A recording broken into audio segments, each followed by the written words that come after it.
आप सभी का इस नए वीडियो में स्वागत है। भारतीय अर्थव्यवस्था के एक नए विषय के साथ कि भारत के समक्ष कौन कौन सी चुनौतियां हैं और कौन कौन सी संभावनाएं हैं, उस विषय के बारे में आज हम आपसे बात करने जा रहे हैं। और इसके संबंधित बहुत से नवीन तथ्य जो आपको पुस्तकों में नहीं मिलेंगे, कॉपी पेन के साथ आप उनको साथ के साथ नोट करते रहिएगा। तो सबसे पहले इसमें हम लेते हैं कि भारत के सामने कौन कौन सी जो चुनौतियां हैं इस समय हमारे सामने खड़ी हैं। तो हमारी आधे से ज़्यादा जनसंख्या कृषि क्षेत्र पर निर्भर है और कृषि क्षेत्र की जो विकास दर है वो उसमें अस्थिरता बनी हुई है। जैसे 2014-15 में नेगेटिव ग्रोथ रेट रही -0.2% तक, फिर 16-17 में वो 6.3% एक बड़ी ग्रोथ हो जाती है, 19-20 में फिर 2.8% हो जाती हैं। और कोरोना वायरस में जब सारा उद्योग जगत एक मंदी की चपेट में बुरी तरह से त्रस्त है, भारत में उस वक्त मार्च 2020 से लेकर जून 2020 तक 23% की निर्यात में, कृषि पदार्थों के निर्यात में एक रिकॉर्ड ग्रोथ रेट होती है। कहने का मतलब ये एक चुनौती रहती है कि कृषि क्षेत्र का जो प्रदर्शन है वो लगातार अस्थिरता से जुड़ा हुआ है। तो ये कृषि क्षेत्र में स्थिरता कैसे बहाल हो, ये भारतीय अर्थव्यवस्था के सामने एक बड़ी चुनौती रहती है। ऐसे ही ऊर्जा संबंधी चुनौती है, हमें तेल के लिए बाहर निर्भर रहना पड़ता है, एक चुनौती ये है। दूसरा, हालांकि राजकोषीय घाटा जो एक बड़ी चुनौती हमें हमेशा से रही है, पिछले कई वर्षों से उसके ऊपर एक अच्छा नियंत्रण है, लेकिन आत्मनिर्भरता के लिए जो एक बड़ा पैकेज भारत सरकार ने घोषित किया है, लगभग 21 लाख करोड़ रुपए का, उससे कहीं ना कहीं कोरोना वायरस के इस दौर में एक राजकोषीय जो घाटे का एक जो समस्या है वो हमारे सामने आ सकती है। तो मौजूदा परिस्थितियों में राजकोषीय घाटे को नियंत्रण करना ये एक बड़ी चुनौती रहती है। अधोसंरचना के विकास में अल्पविकसित देशों की तरह है। हालांकि हमारे देश में लगभग कुछ एक सालों में, पिछले 5-7 साल से की बजाय सड़क बनाने की रफ्तार चाहे दोगुनी हो गई हो, बिजली की सुविधाएं देश के कोने कोने तक पहुंची हों, लेकिन उत्तम क्वालिटी की जो सड़कें हैं उनकी सभी क्षेत्रों में उसकी कमी मानी जाती है। तो ये एक बड़ी समस्या रहती है। जनसंख्या पर नियंत्रण एक बहुत बड़ी समस्या है। प्रति हजार जो हमारी जनसंख्या वृद्धि दर है वो लगभग 19 है, और जबकि जो जापान जैसे देश हैं वहाँ 7.7 है। चीन सर्वाधिक जनसंख्या वाला देश, लेकिन वहाँ की जो जन्म दर है वो 12.3% है। यानी कि आज की परिस्थितियों में जो जनसंख्या नियंत्रण है वो भारत के समक्ष एक बड़ी चुनौती है। ऐसे ही मानवीय संसाधनों की जो क्वालिटी है उसमें सुधार हो रहा है, लेकिन उसकी गति काफ़ी कम है। 2016 में जहां हम ह्यूमन डेवलपमेंट इंडेक्स में 131 नंबर पर थे, 2018 तक हम उसमें 129 नंबर पर ही पहुंच पाए हैं।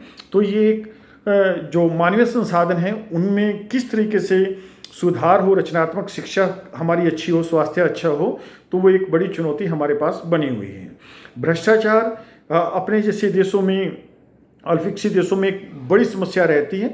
तो 2013 में हम 95 स्थान पर थे, 95 नंबर पर थे, और 2019 तक आते आते अब हम 180 देशों में 80वां स्थान हमारा है।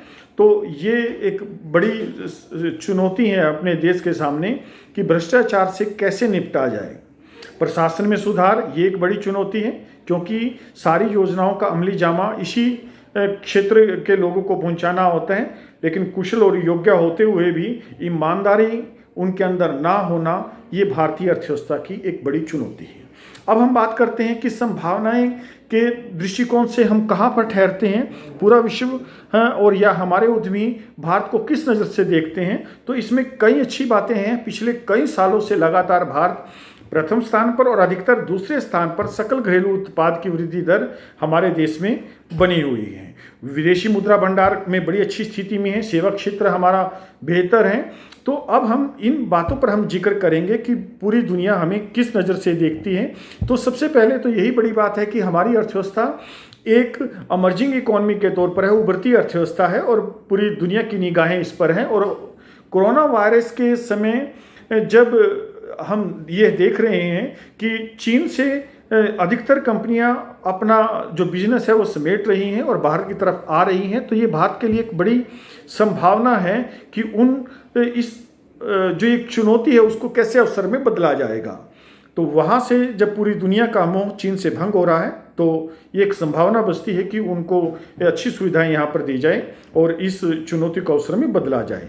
ऐसे ही ईज ऑफ डूइंग बिजनेस में भारत बेहद अच्छी रिकॉर्ड एक किस्म से परिवर्तन कर रहा है। इसमें जो मुख्य बात होती है ईज ऑफ डूइंग बिजनेस में, उसमें सबसे पहले कि कारोबार को शुरू कैसे करना है, उसके लिए कितनी संभावनाएं हैं, छोटे निवेशकों की सुरक्षा है कि नहीं है, टैक्स का सिस्टम कैसा है देश में, विदेशी व्यापार कैसा है, बिजली की सुविधाएं कैसी रहती हैं, और इसके अतिरिक्त जो निवेशक हैं उनकी सिक्योरिटी किस तरीके की है, दिवालिया और शोधन प्रक्रियाएं क्या हैं। तो इन सभी में भारत ने अभूतपूर्व कार्य किया है।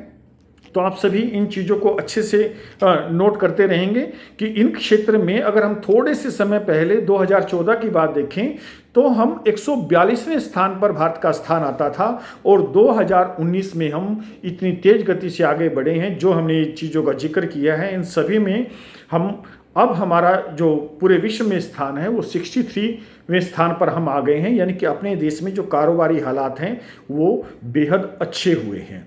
ऐसे ही हम अगली बात करते हैं एफडीआई की, कि एफडीआई हमारे देश के अंदर विदेशी मुद्रा जो आता है, प्रत्यक्ष विदेशी निवेश आता है, तो उसमें भी हम 2018 में 42,000 करोड़ जो है विदेशी मुद्रा हमारे देश में आई थी और 2019 में वो 51,000 करोड़ रुपए प्रत्यक्ष विदेशी निवेश के तौर पर हमारे देश में पहुंचे हैं। यानी कि विदेशियों को यहाँ पर पैसा लगाना सुरक्षित भी लग रहा है और ये बात बताती है कि हमारी जो कारोबारी संभावनाएं हैं वो बेहद अच्छी हैं।